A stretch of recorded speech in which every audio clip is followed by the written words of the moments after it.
And welcome, Tackle Trading's halftime report. We are live here on our YouTube channel. It is Thursday, 1/30, 2020. We're almost done with 1 month of the first month of the new decade here, boys. And it just kind of flies. There's no doubt about it. We've gotten through a lot of earnings season. We've had another Fed meeting. The markets continue to churn along. I think there's some complex risk in the market. We're going to break all of it down today. We've got Mark, we've got Noah, we've got Cody, and myself, Tim. We're here and we're back. Noah, how you doing today, my friend? You know, I'm outstanding, Tim. Absolutely thrilled to be here. It's been a very exciting morning watching this market do its thing. We had a great time on the lounge this morning for those who were there. So, yeah, I'm happy to be here. I'm missing your raspy voice already. Wait, you mean to tell me it's not still there? Crap, it's changing. I can tell you're getting through your little cold there. Yeah. No, that dark, raspy voice, Noah, was a good couple of day look there. There's no question. Oh, yeah. I thought I still had it. Now I'm all disappointed. I thought you had the coronavirus. Yeah. Mark, and you, my friend, how are you? I grunted it in case you didn't hear. I didn't hear the grunt, so I was waiting for the grunt, but no. All right, let's get down to business here, boys. Let's start with the S&P 500 and the Dow and the NASDAQ. A lot of the broad indexes. I feel like the gap down on Monday, and I knew it at the time, and I felt like it on Tuesday, and day by day here, Mark. I just don't trust any of the price action this week. It just is. It's one of those situations where the market, and there's enough distractions this week. You got an impeachment trial in Washington. You've got all kinds of stuff going on in the market, Federal Reserve meeting, earnings reports, GDP report. But come on, this coronavirus situation is literally shutting down some borders between Russia and China. There's issues here. We're having more confirmed cases in Europe. I think the count, Cody, the last I saw, 8,200 confirmed cases, 171 deaths. 8,200 so far. And yeah, they even quarantined an entire cruise ship in Italy with 6,000 to 7,000 passengers on it. That's crazy. Yep. And if you didn't hear the podcast, go listen to the podcast. We broke it down. We went through all the detail, what we saw there, what we thought was happening. But Mark, just give me a quick bit of analysis here. What are you seeing in this market right now with this gap down, the backfill, and now we're kind of stuck in these four candles right now? What are you seeing? All right. One, let's talk from a technical perspective. Go to that hourly chart you're on. Let's just talk from a technical perspective. We have a range that has developed. We'll call it the Corona range for lack of a better phrase, but we have a support level that's very clear and identified. We have the rally. Where did that rally come up to? Kind of came up down to the gap, right? Classic fill the gap situation. Right into that gap. That's amazing, isn't it? Yeah, no, it's almost like technical analysis works. Right. And so you have this now clearly identifiable range after 4 days. So from a technical perspective, we have some clear resistance and support levels that we can work with to help make any future decisions. That's always a good thing from a technical perspective. When you have short-term intraday support and resistance that's formed, that gives us information. That gives us those lines in the sand. And so this is really good from a technical perspective, this range, because it can help us, can help guide us to any analysis that on a break to either side, we have some information to work with. Now on Tuesday, as the market was rallying, even as we were rallying, I mean, if you go back and watch that Tuesday halftime report, I was really, really negative. I'm sorry. It did not make any sense to me that the risk of the coronavirus was anywhere close to being done when you were seeing significant percentage jumps in the number of cases and the number of deaths. It was almost like in the face of this huge growth of the virus, the market was just basically lost its minds, and day traders took over and algorithms took over. But that didn't change the fact that what I've been saying on Friday, what I've said on the commodities report on Saturday, what I said on the podcast on Monday, what I said on the podcast on Tuesday, until you see those numbers stop growing at a ridiculous rate, there is huge risk any given day. Mark, it's like that. It's like that scene off of The Big Short, where the two young guys that were shorting the housing market, they were like, "This doesn't make any sense. The mortgage rates keep going into default, and the default numbers are going up, but yet so are the bonds. It's like 2 + 2 = fish."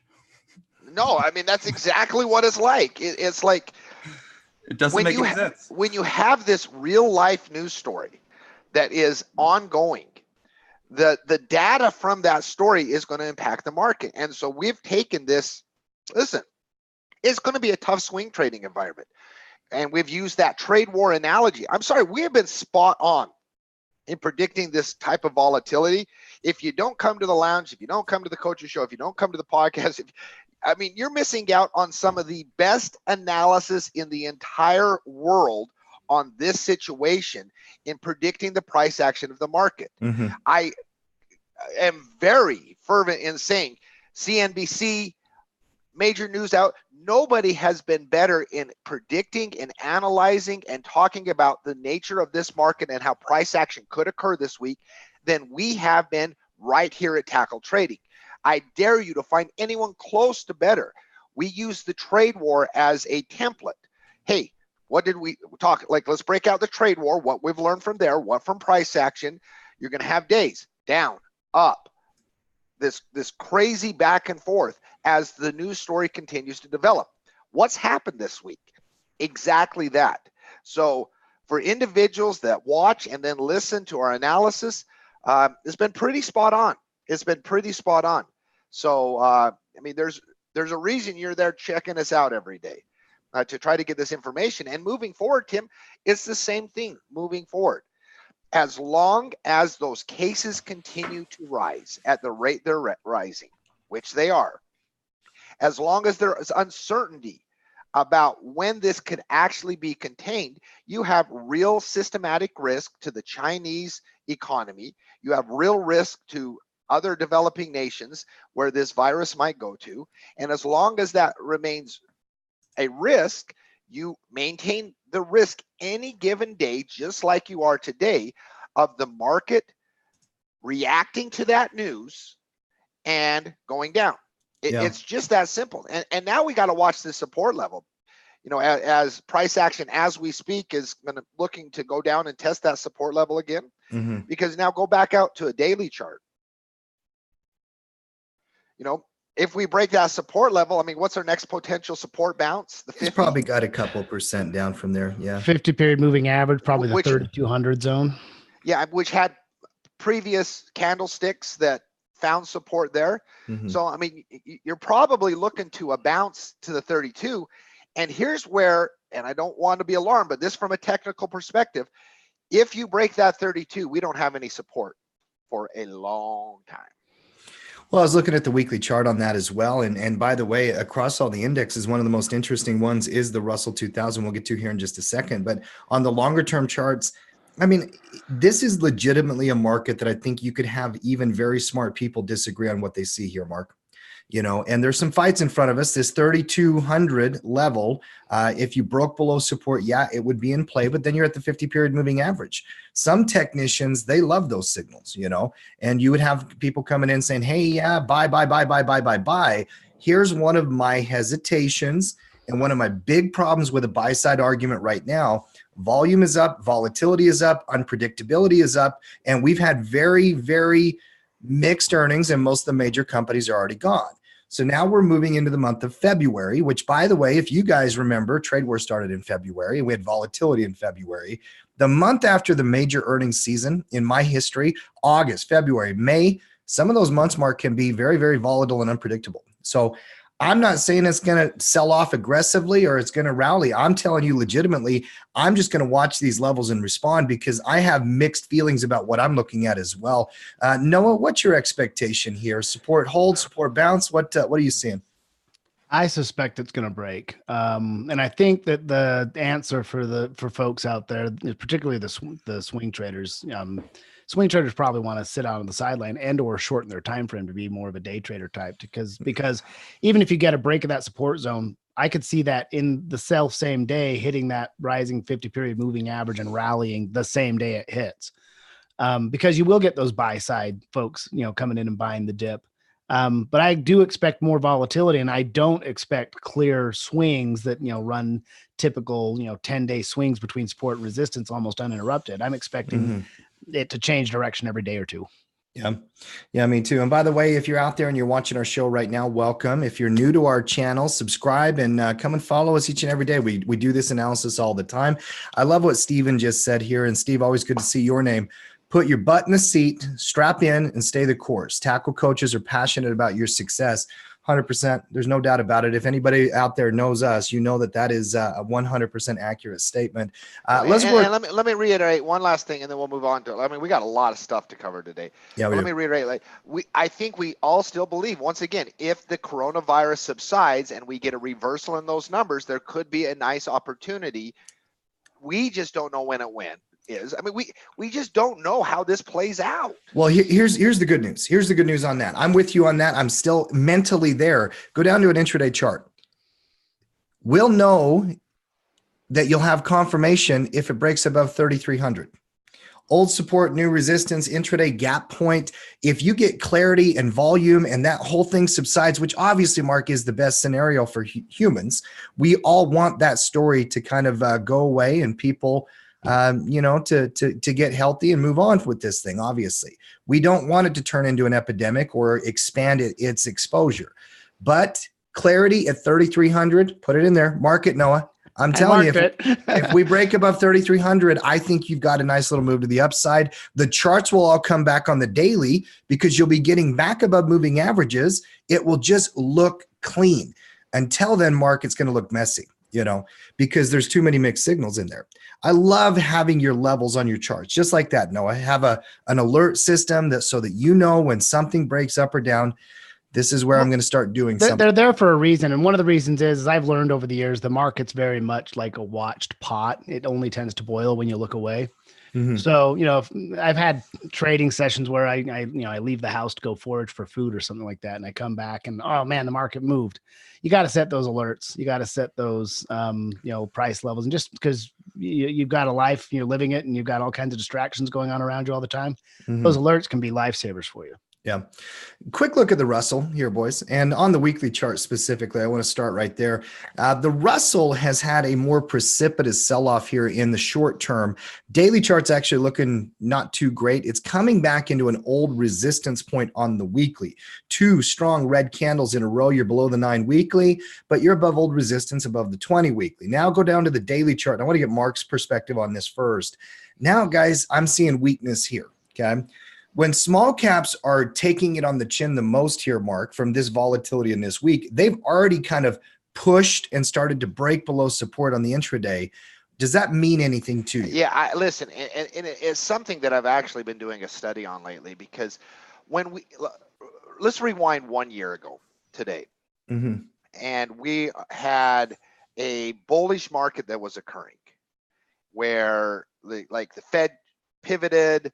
Market turned bullish last January off that news, and you started to see this rise up. Well, along the rise up, because remember, the previous November and December, we had this big, huge sell-off everywhere, all markets, just across the board. Now, as it was rising, different sectors, different areas of the market were testing old levels of support to see if they'd act new resistance. And you saw some areas of the market break through that before others.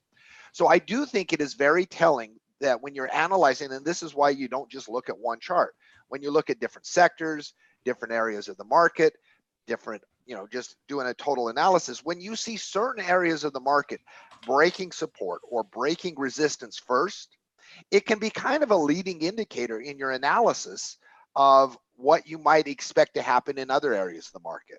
So when you see small caps potentially breaking support, I mean, that's one of the reasons I'm sure Noah, when he's looking at support and he says he expects a breakdown, it shouldn't surprise us, because we're seeing those areas break down already. So yeah.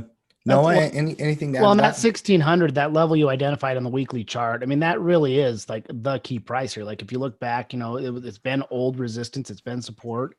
It's been tested many, many, many times. I think that's, looking at the chart, seeing it break down below that 50-period moving average, putting in the lower high. That's the next logical stop for me on that chart. Just seeing that, and that's about 1-2 candlesticks away, from an ATR perspective. I could see it retesting that real quick. So, out of all the indices, this is obviously showing the most weakness. And you are seeing some selling pressure kick in. You've seen a little uptick in the volume on that. And it's, from a technical perspective, I think that 1600 number is really key. Yeah, significant. There's no question about it. And guys, I'm going to make a statement. You tell me if you agree with it or not. I think this is a much more complex market than we've seen since September last year. Okay. That we had a pretty easy market there for several months. And now we're actually getting into where degree of difficulty is going to matter here, Mark. Do you agree? No, well, what did we talk about on the podcast? What did we talk about on the halftime report on Friday, Monday, Tuesday? Listen, there is nothing wrong with sitting on your hands. I mean, this is the message we had late last week. This is the message we had this week. If you're a day trader, you kind of like these environments, you really do.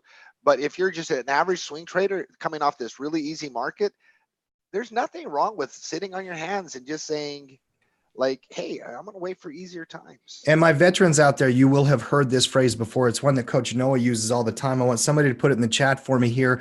Plan my trade and trade my plan. This is the time that you have to be rule-based. Now, you got to be rule-based in every market on every day. Be a pro about this stuff. No question about it. But guys, I'm loving these markets. I'm loving the volatility. I think that we've got to get confirmation for delta-based trading, but plan your trade, then trade your plan. You're going to get opportunities here in the next couple of weeks on both sides of the aisle. Move on to the dollar, guys. GDP 2.1%. I know I said one last thought, but from a human condition, I really hope we're on the halftime report next week or the week after saying, hey, we really think that a reversal signal is happening because the numbers on the coronavirus have reversed themselves. Yeah. I hope that's how the future plays out. Well, it's the same kind of conversation we always have about making money in bear markets. It's not what I root for. But here's the reality. My job as a trader and investor, I have to trade on data. I can't just have hopium in the market. If it does turn down, I'm going to respond. And yes, Mark, I would much rather be having that conversation next week, where things have subsided. Matt's ranting about the Fed, about how they're probably going to lower interest rates in the summertime, which we'll talk about here shortly as well. Because the Fed yesterday, guys, I've got GDP data that came out this morning. I got Fed basically saying, hey, we're going to keep rates where they are. But the Fed Watch tool is pricing in interest rate cuts in the summer. Noah, do you think they will cut interest rates this year? Yeah, when we were looking at it yesterday, if we identified, what was it, June or September were the probable dates, or July or September. But yeah, I think that's kind of a foregone conclusion. They definitely sound like they're, dovish, and they've got all that. We're going to be amenable on the, keeping the expansion going. Which I think gets priced in. Now that the dollar's been showing those signs of strength, with that, but how long does that hold out? I think they're going to stand pat on the interest rates for the next foreseeable couple of months, obviously, but I think you're right about the summer.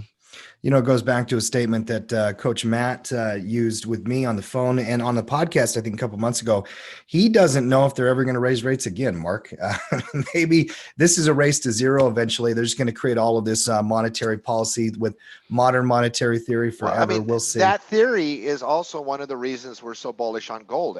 Whenever we talk the term fundamentals on gold and, an overarching theory, that's in play. Matt's not crazy when he says that.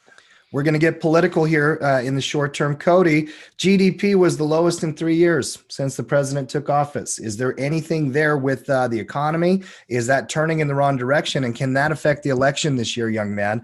The early GDP growth was a lot of tax cuts and all those things that were happening. Mark, we know why GDP was at 3.5%, 4% there in 17. 18 was stronger. The last year, 2.3% in 2019, which is still positive. We're not in a recession, but the growing trend of what I'm seeing from economists is they're using the word recession and all these things. I'm going to start with Cody. Cody, is there anything there in your mind that this could be a risk to your president and his reelection? No, because okay, Mark? When you look at everything all together. Is that the debate? Cody says no, and then that's it. That's all you're going to give him. I have spoken. I was thinking the same thing, Mark. I was like, geez. Come on, listen. Cody and I differ on politics, but give him more than 2 minutes. Oh, I knew he was going to have a no. Well, what I was going to say though is 1 quarter isn't going to define his presidency. What everyone's going to look at is the collective average of all the quarters during his presidency. You're not following me. No, that's not what I'm saying. Okay. I still think the economy is strong. Okay, Cody. Okay, back off 1 second. You really think the average voter's like, it's not going so good right now, but I've done an analysis of the last 16 quarters of GDP. No, but I don't think the average voter even knows what the latest GDP numbers came out to be.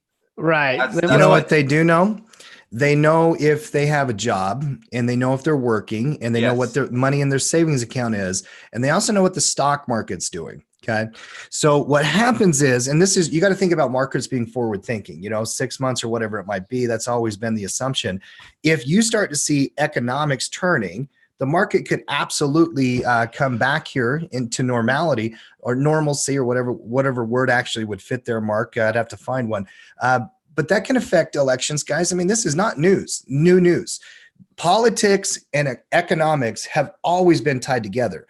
Mark, your doctorate work was actually in this exact topic.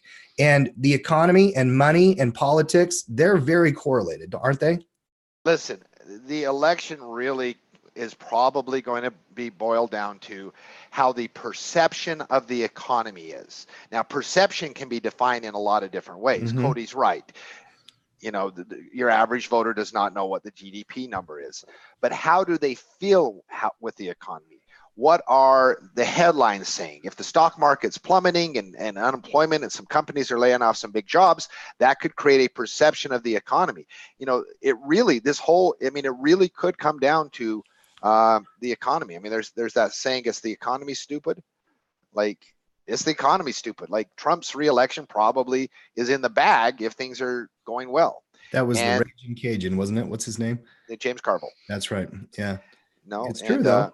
It's true. And so, does the GDP give us maybe an indication of where the economy might be in, what is it now? 10 months? Mm-hmm. Yeah, sure. Good.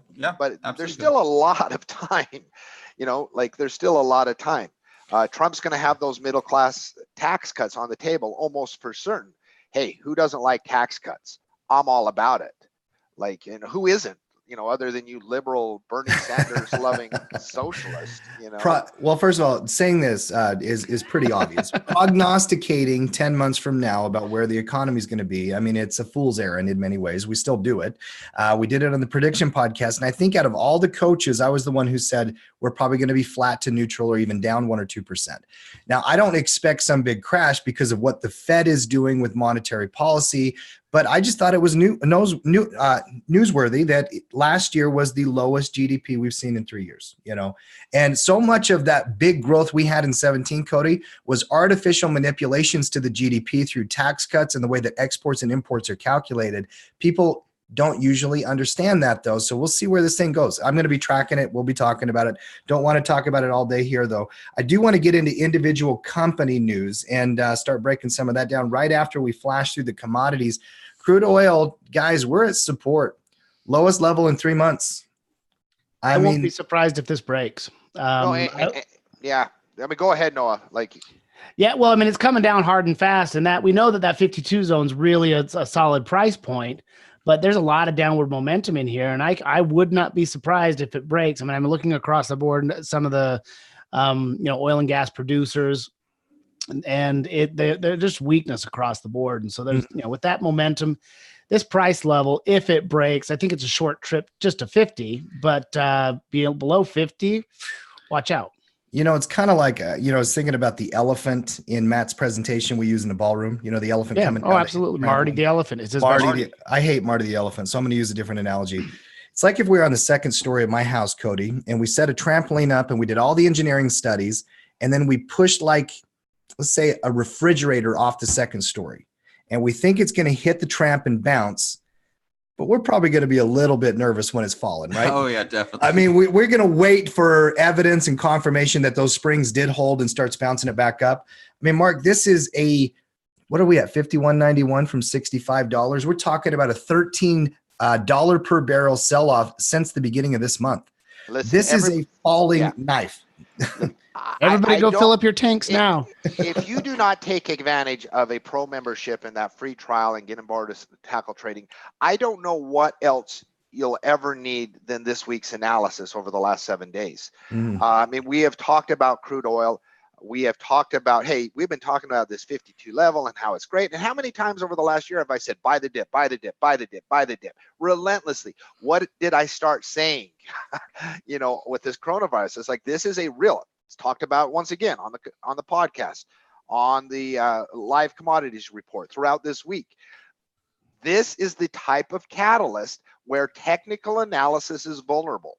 So you have this beautiful support level, but oil is ultra sensitive, as we've been saying, to the coronavirus news.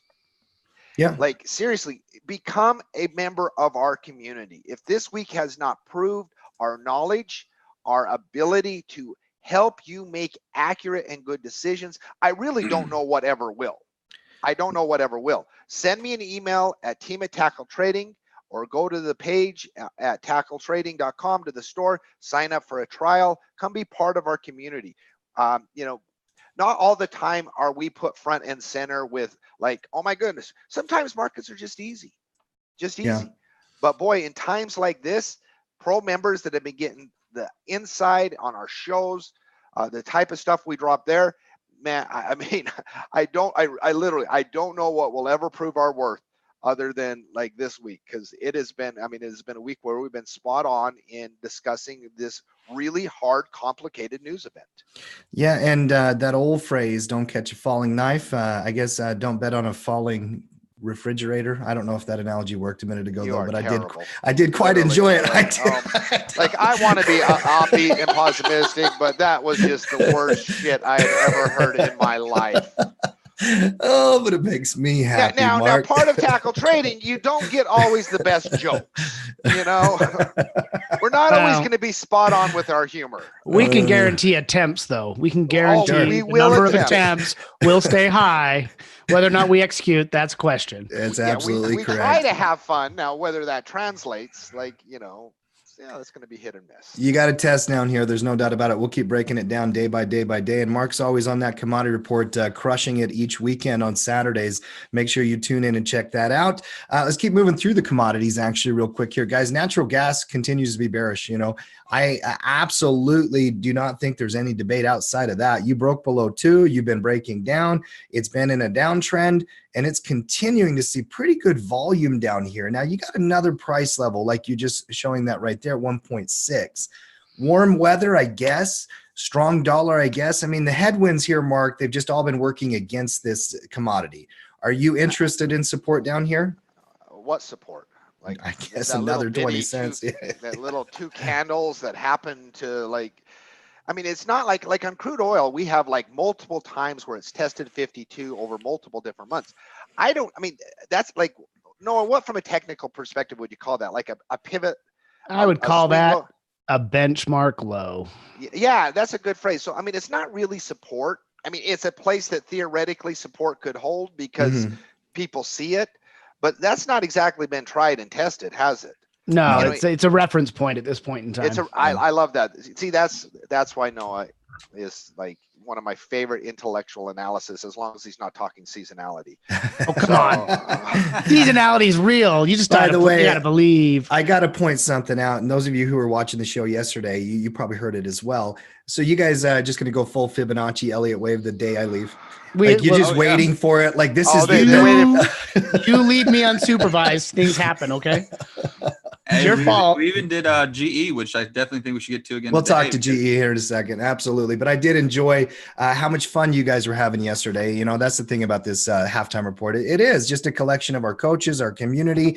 And Adi, you are absolutely right. Community is important. No man is an island. There's no doubt about that.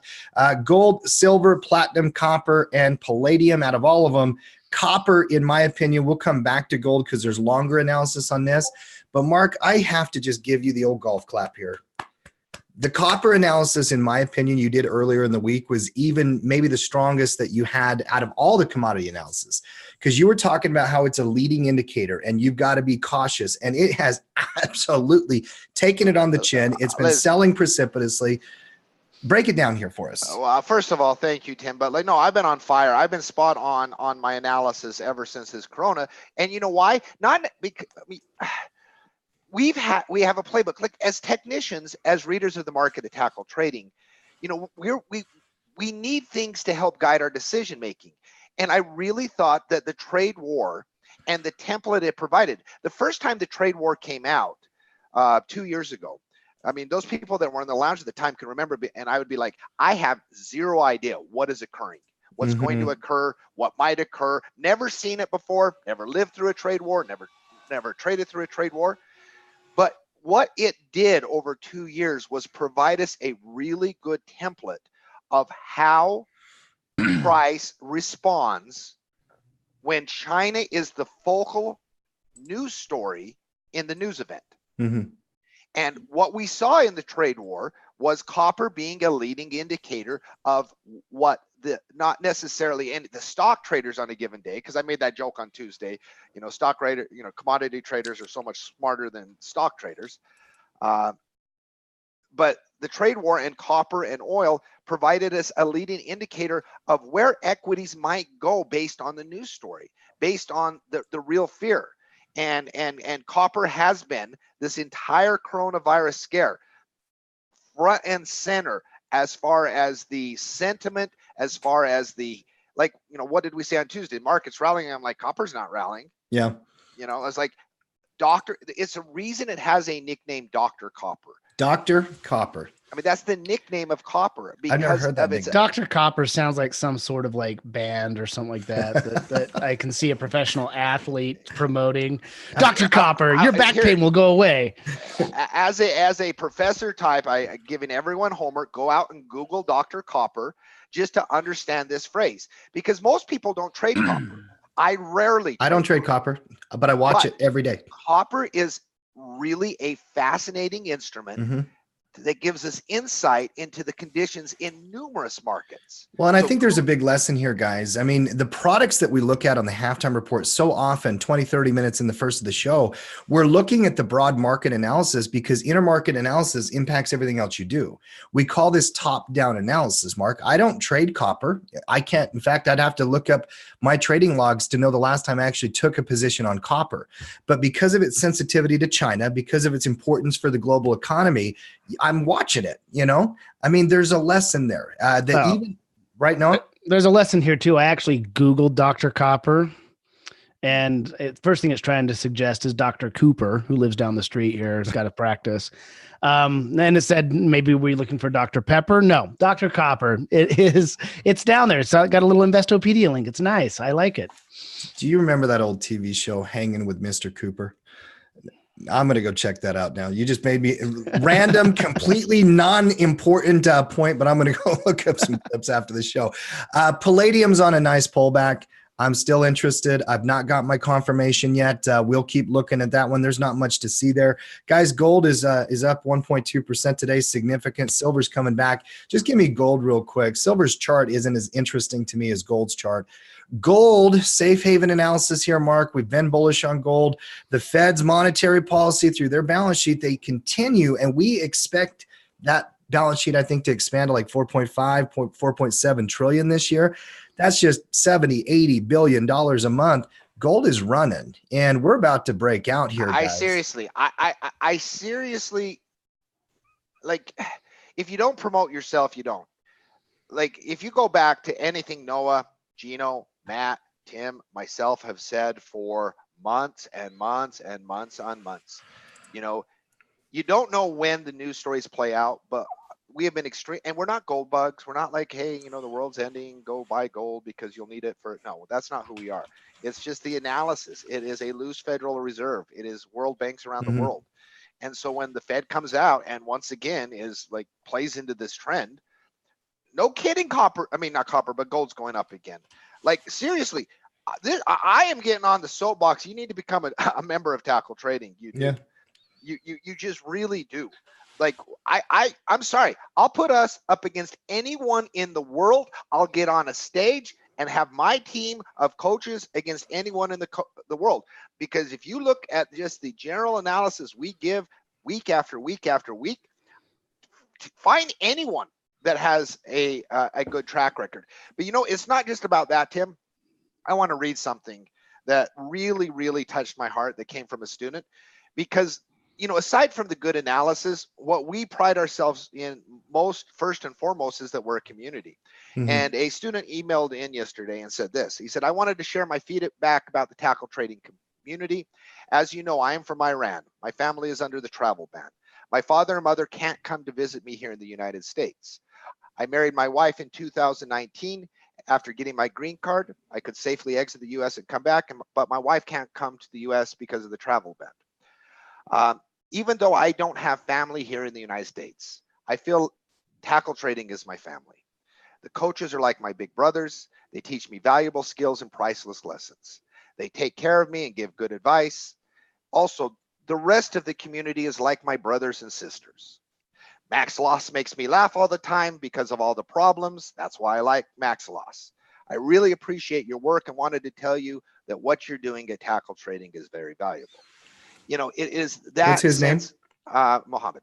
Mohammed, thank you very much. That's a very, very touching thing to hear, quite frankly, because we do put our backs into this stuff.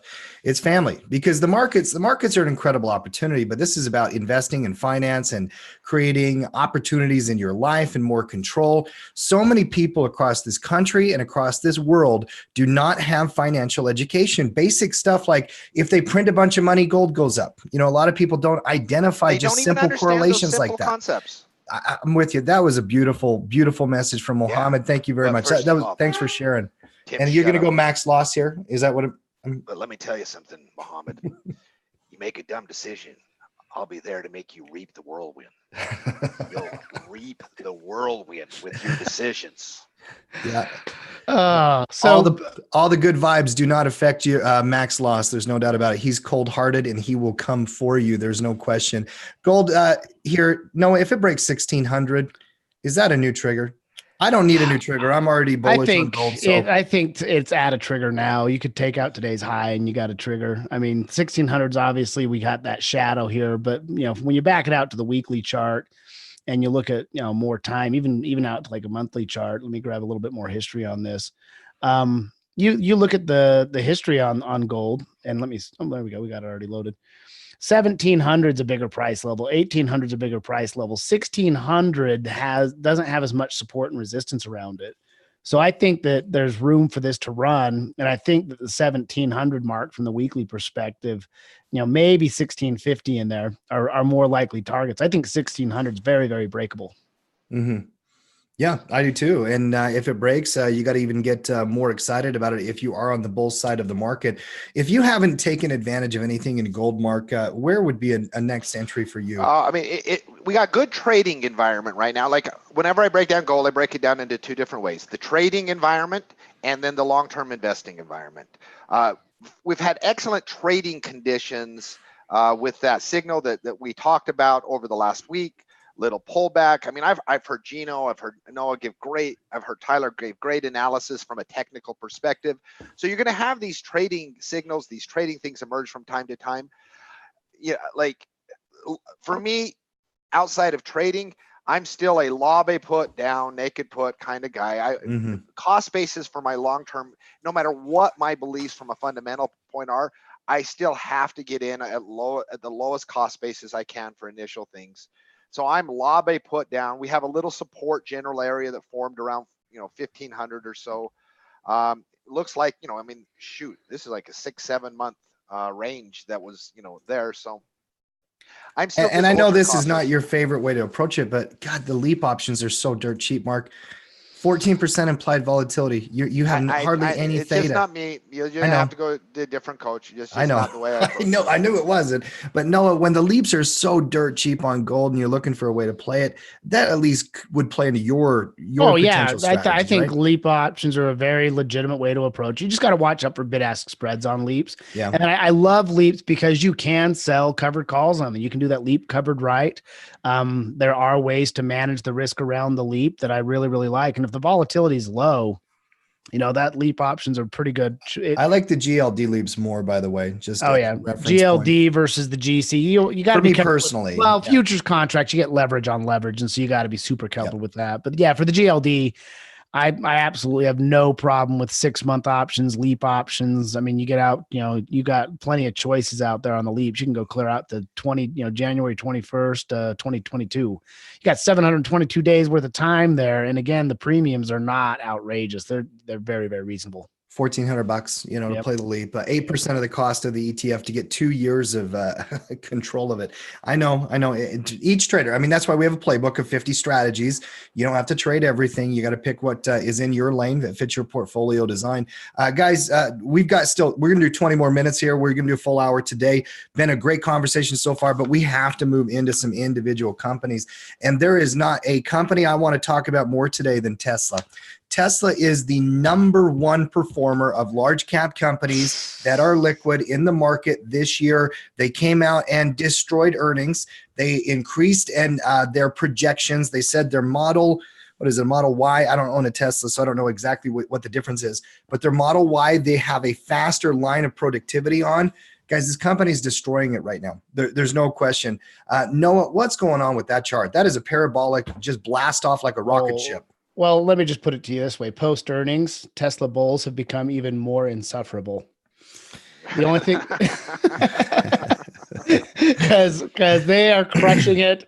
That is about as parabolic. I mean, you look at that from a weekly perspective, and that's mind-numbing price action. I mean, that is really just like, wow, look at that go. It's hot.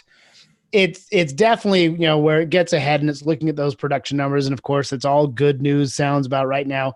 I always just say, be careful with these because they do have a tendency just to pull back sharply. There still might be buy opportunities in it on a pullback, but that's parabolic. I mean, that is as hot as it gets. The phrase short covering rally comes to mind. Who could still be short this company up at 645 after it tripled over the last 3 months? Only those with the highest pain thresholds. In the last 6 months, well, yeah, if you've got $100 billion hedge fund and maybe this was one of your positions at like 300 million, I guess I could understand it conceptually, but that's not most traders. Noah, the short float has gone from 30% plus 6 months ago to where we're at 18% today. I'm surprised it's still at 18%. Yeah, wow. It's crazy. People, I mean, this could wipe out hedge funds. It would not surprise me if I hear a story on CNBC 3 months from now where some hedge fund lost billions of dollars betting against Tesla as it was running. It would not surprise me at all. Mark, there's no entry up here. I don't know what to do with it, but it's impressive. There's no question about it. It's an interesting story. Technical patterns might emerge coming up. Plain and simple fact is, hey, I bashed Tesla for a couple of years because they weren't making money. Yeah. And call me old-fashioned, I like companies to make money. Look at those look at the bottom screen there. We got some profitable quarters. Two quarters in a row. Back-to-back profitable quarters. And it's just like gasoline on a fire right now. I mean, this thing, don't even try to predict it. It's in gambling territory right now because we don't have any patterns. We don't have any patterns. We might have patterns. Tesla might be on the bullish watch list 2 weeks from now, 3 weeks from now, as you have some of those patterns. Look at the last gap up. So the last gap up, you gapped up, and then you had a nice little pattern form over the next month. And then you had a very clear breakout signal from that pattern. So whether it's Tesla or any other company, when you have these gap ups into uncharted territory, the best advice is usually be patient. Wait for a solid formation, a solid pattern to emerge. When it breaks out of that, when it broke out of that, it ran from 400 to 600. Yeah. In really short time. So be patient.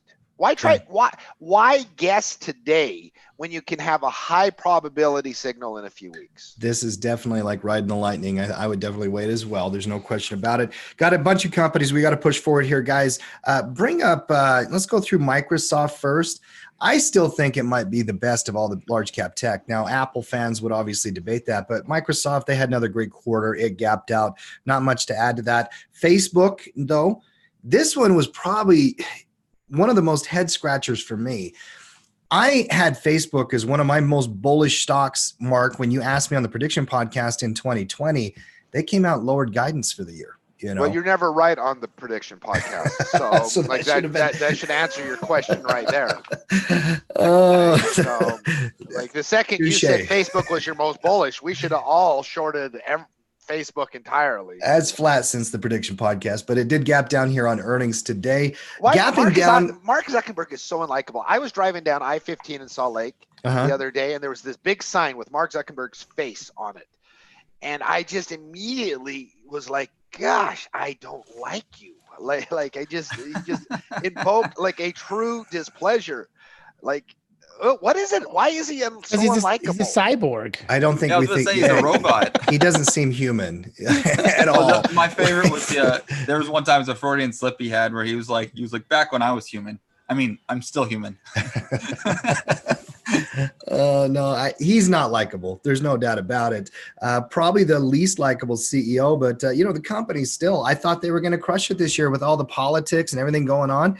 Gapping down into the 50-period moving average, Noah, I mean, what would you need to see? Let's say that you have a case for the bull side on Tesla, that you like this discount. You're seeing old resistance, new support potentially developing, but the short-term daily is now a mess. I mean, how do you approach this? What would you need to see to want to go long here? I think this is a really interesting technical price point because it is an old resistance zone. It's got the 50-period moving average. And of course, the gap. For me, I would probably take it down intraday and just say, okay, hey, if it starts crossing back up above that high, maybe you're filling the gap. If it starts taking out the low, you're obviously got some potential to break down and run down.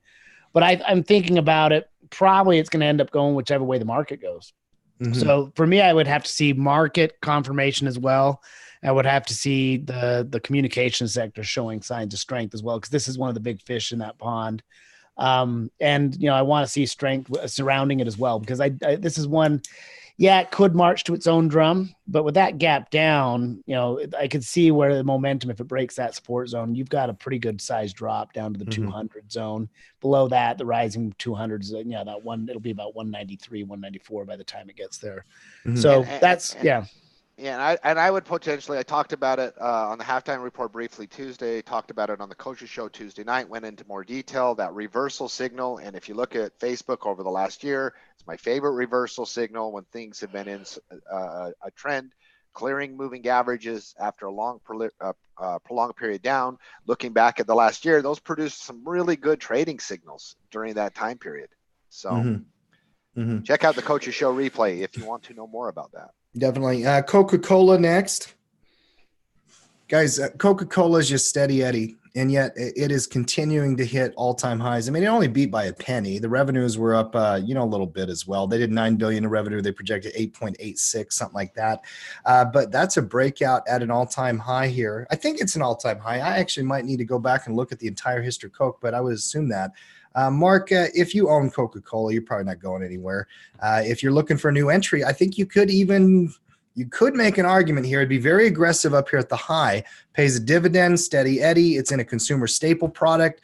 What's your read on Coca-Cola here? I know you watch these dividends. I by rule sent by the heavens above and all karmic universe, when I'm looking to add dividend companies, I'm much more interested in a Pfizer that gets beat up than something hitting all-time highs. Now, trading is trading. We trade signals, we trade patterns. It doesn't matter, high, low, we trade our signals. But, like I was pounding the table a year ago for Coca-Cola in our traders' lounges, in our pro products, because we had formations and at like a much lower price level. So that dividend payments, a much higher yield. I'm just not interested. I acquire my dividend paying companies when they're beat up, because guess what? Coca-Cola will get beat up again at some point in the future. By the way, the markets are at the low right now. They're looking to press into support into the close. It's going to be the close today, guys, that matters more than the open. I know that we're down. We're looking pretty weak right now. We'll take a peek before the end of the show.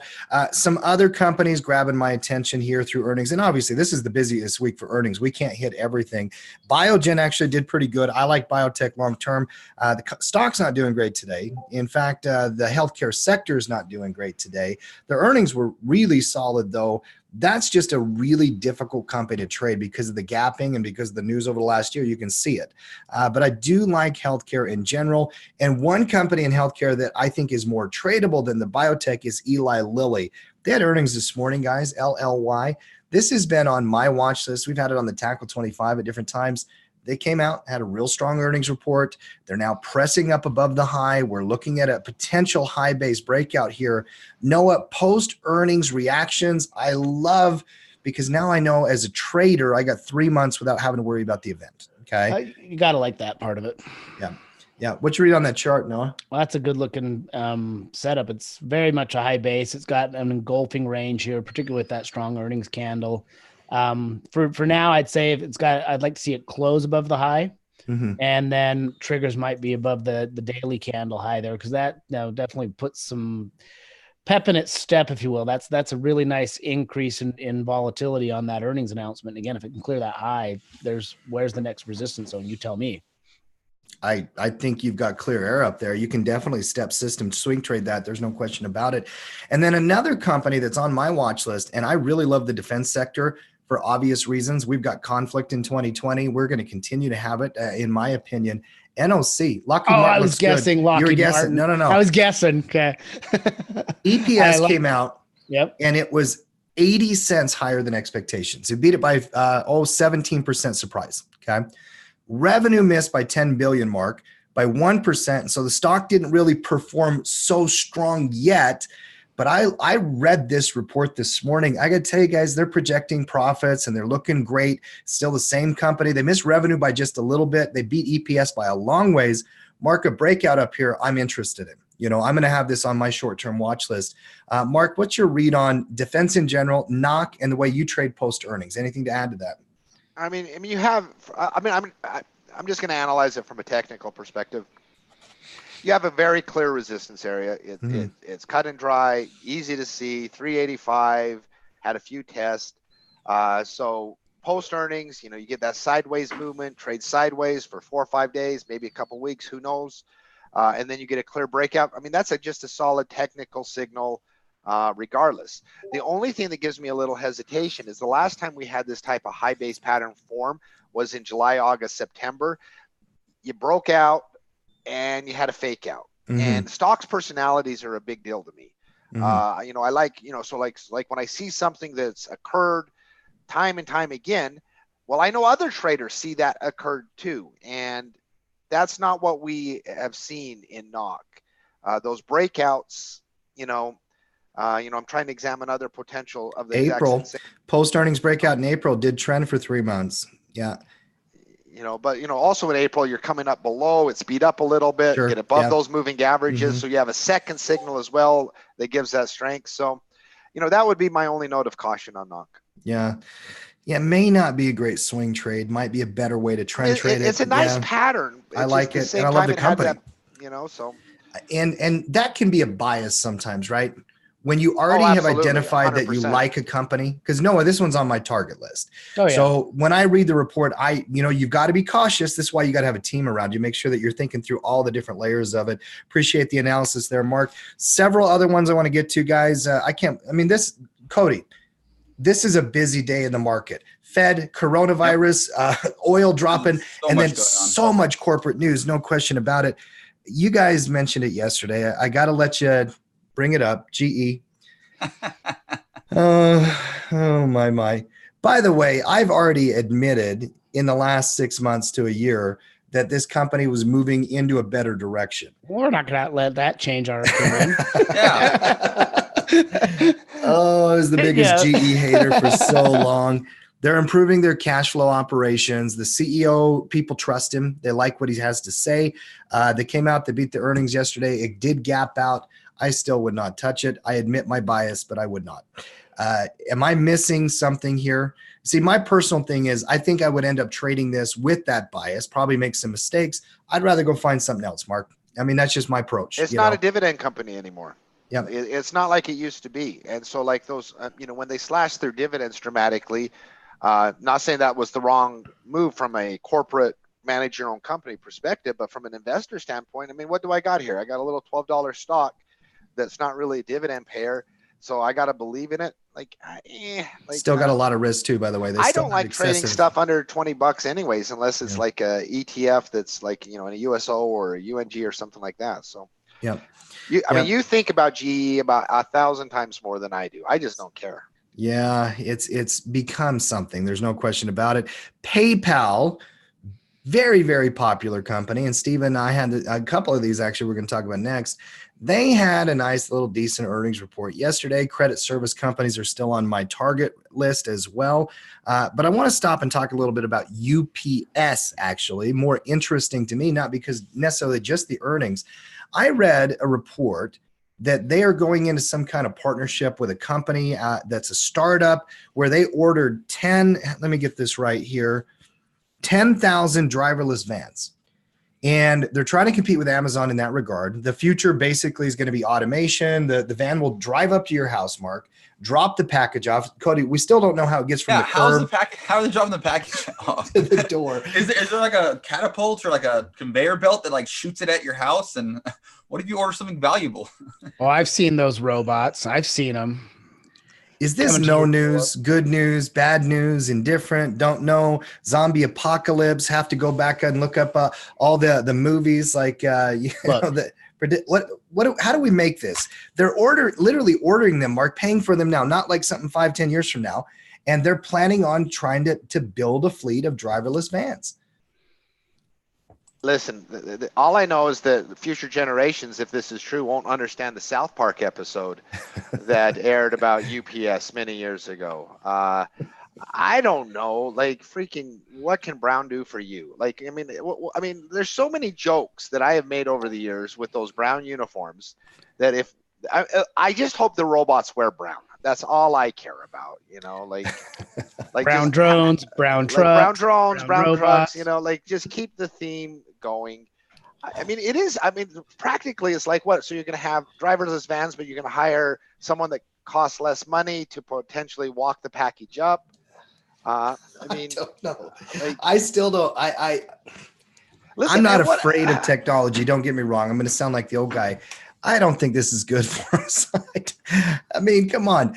Whatever happened to the service industry, humanity, I don't know if this is going to be good for the economy, but innovation usually is in the history of economics, Noah.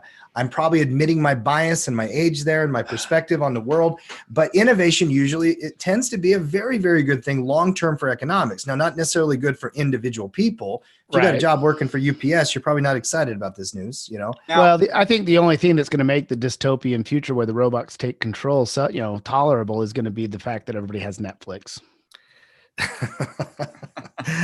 Yeah. Listen, you joke about that. Yeah. But like, I actually got in a debate with someone that's a Marxist, and I'm like, well, Mark, whatever you say about Marx, he did not understand. He did, the joke I made, you made Netflix, I made video games. It's like, people aren't going to revolt because they have lots of cheap ways to entertain themselves. Basically, the circuses and things that they need to keep the plebeians controlled. Yeah. Like seriously, like you have cheap entertainment options. You don't revolt when you're fat, happy, and have video games or movies. It's true. Well, and especially if like they have a robot who can bring you your food from Taco Bell. You don't even have to go out. Oh yeah, you can just Uber Eats. If they do invest in like some robots like tracks or something that pick up the package and then it comes off the driving truck and drops it off nicely on the door, I'll be a little bit more interested. I mean, here's the thing though, and this one of the reasons I'm a big still proponent of UPS and FedEx long term from a long-term cash flow perspective is like they still got a stranglehold on the market. I mean, you see more and more retail stores go up. The entire future of commerce is buying things online and having it being delivered to your home. Now, whether Amazon creates their own independent thing, that's the biggest risk to a FedEx, UPS having that stranglehold on the thing is independent air fleets being developed by the companies themselves. But, that's one of those things to monitor. But we got a long-term, multi-year sideways trend here. So if you see pullbacks down to that double bottom formed, just north of 90, like seeing a reversal pattern there, that would have my interest. Yeah, for sure. Guys, there's no way we could have got to every company here today. One last one, then we're wrapping real quick. Amazon, you mentioned it, Mark, earnings after the bell tonight. And I got to tell you, this is one I am super hyper focused on for many reasons. Number one, you have depressed expectations on a large cap company. And even just people are assuming Amazon's going to be a laggard. Okay. I read a report today that they think that their one-day delivery stuff is going to affect revenues and profits. And a lot of the analyst guys are talking about how Amazon's not making as much money or fast of growth as they were. But I'll remind something else I read today. It was in the daily email from Tackled Trading, and Coach Christian, do a great job with that. Mark, I know you write those as well. That email is one of my favorite things. Amazon, if you put like $100 in at their IPO in 1997, it's worth like $230,000 today. This company has been an incredible performer. It is a leader. I have no idea what the earnings is going to do tonight. That's why we always hedge or exit if you're a trader before earnings. But it's one we're going to be talking about a lot tomorrow. Noah, any anticipation on this one? I will not be surprised if they have a very good earnings announcement. This is just one where it's hard to predict, it's hard to guess, but I'm not going to bet against them. Let me ask you, because it's almost impossible to guess whether it's going to gap up or down. We don't trade that way, obviously. That's not something in any playbook of tackle trading. But if you had to guess either extreme or tight earnings expectation, the market maker move is priced in at $63. Okay. Now that is going to be about a 4% expectation. You've got heightened sensitivity this week. I'm seeing gaps of 7, 8, 9% on a lot of big tech companies, just like Facebook we saw as well. I think it can move here. I'm looking at something like an inverted fly, considering it before the bell. I'm going to be pricing those things out. Based on what? Based on the history of gapping and gut. Yeah, I trade these all the time. I got a good track record with them. Not every strategy in my playbook is one of my top ones. I don't do these as much as I do my cash flow and my theta. But Mark, when you look at the percentage expectation, 4% is under Amazon's history. I mean, you were bringing up history and technical analysis earlier. It's the same argument. I'd have to see I'd have to see. I mean, I haven't obviously, because I just don't care, to be perfectly frank. It's not the way you trade. That's right. Not the way I trade. But if I have data, here's my argument. Here's my counter argument against Tim. Like, you got so many other ways to make money. Like, you got so many other ways. Do you just like the action? It's the I'm OCD. Okay. I like organizing my day down into quadrants. Okay. And I always price volatility. In my history as a trader, going through the earnings projections on companies and then tracking the gapping afterwards was a huge benefit to me understanding markets. And I started trading these early and often back in like 2007, 8, and 9. I remember my first backtest, Mark, were on volatility gaps. And I'll never forget, and maybe there's some history here, and it's just the way I trade. I'll never forget having an old trader tell me, all you got to do is buy a straddle before earnings. And I started doing it as a new trader. I'm like, this doesn't work. Well, if this doesn't work, probably the opposite might work. And I started running numbers and data based on actual metrics. And I like trading the volatility. I do. And I do it about a half an hour a day. I research the numbers on some of the companies that are coming out, and you get a good feel, because knowing that Amazon gaps at 4%, by the way, even if I don't take a trade today, if I come in tomorrow morning, Amazon's up 10%, I know they crushed it, right? If Amazon's down 2%, I know that, yeah, they had a bad earnings, but nothing where they're devastated or destroyed.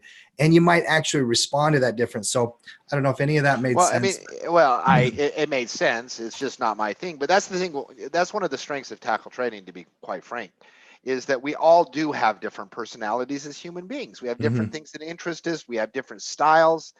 And I've always maintained that, even though, like, it's just never for me, will never be, I just, like, whenever you guys talk about that kind of stuff, I just tune out and I like start playing video games or start looking at my notepad.